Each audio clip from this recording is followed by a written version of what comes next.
Sa rules ho ba ng impeachment court, meron ba dong provision kapag nag-resign yung impeach official, itong nasa sakdal, matitigil po ang proceedings?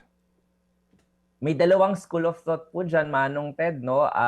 Yung unang school of thought na kapag wala na po yung impeach official, either mag-resign po or may mangyari po sa kanya matanggal siya sa pwesto, mawala siya sa pwesto, functus officio na daw po yung proceedings na impeachment. May school of thought naman po na nagsasabi na hindi po functus officio dahil meron pa pong pangalawang penalty para dun sa impeachable officer, which is yung perpetual disqualification. Kaya dahil meron pang pangalawa, pwede pang magpatuloy yung trial kahit na hindi na po nakaupo yung impeachable officer. As to which school of thought po yung mananaig, hindi pa natin alam. Siguro when the time comes, it's the time that we will cross the bridge when we get there. Opo, pero but definitely po in case yan, the court will have to decide whether they will continue with the proceedings kahit na nag-resign yung impeach official.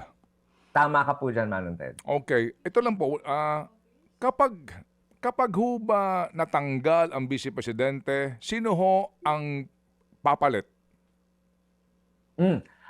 Kapag nawala po yung vice presidente, ang magiging acting president po for the meantime is any person po nominated by the president from the senators, or doon po siya pipili. Katulad po ng nangyari kay Gloria Fisto Ginggona dati po, di ba po? At saka kay Gloria po, ganun po yung nangyari. So, hindi maaaring manggaling sa lower house, manggagaling lamang sa Senado ang i-appoint ng presidente bilang vice president. Yes po. Okay. At hindi dadaan sa Commission on Appointments. Yes din po. Alright. So kapag ang presidente ang siyang pipili kung sino ang magiging kanyang vice president among the sitting senators. Tama ka po, Manong Ted. Kahit nakakulong sa bilang, hindi, joke lang. Hindi po.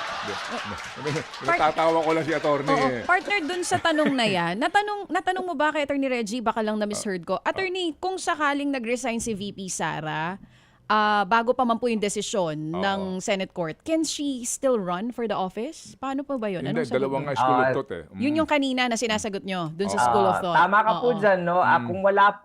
Kung wala pong pagpapatuloy ng impeachment proceedings at hindi na po umabot doon sa last na penalty ng perpetual disqualification, then dahil walang ganun pong nangyari, then she will be allowed to run. Mga kapatid, patuloy po kayong tumutok sa 105.9 True FM para sa totoong balita, impormasyon, music, and entertainment. Mag-subscribe sa aming YouTube channel at podcast at sundan nyo kami sa Facebook, Instagram, X at TikTok sa True Network PH.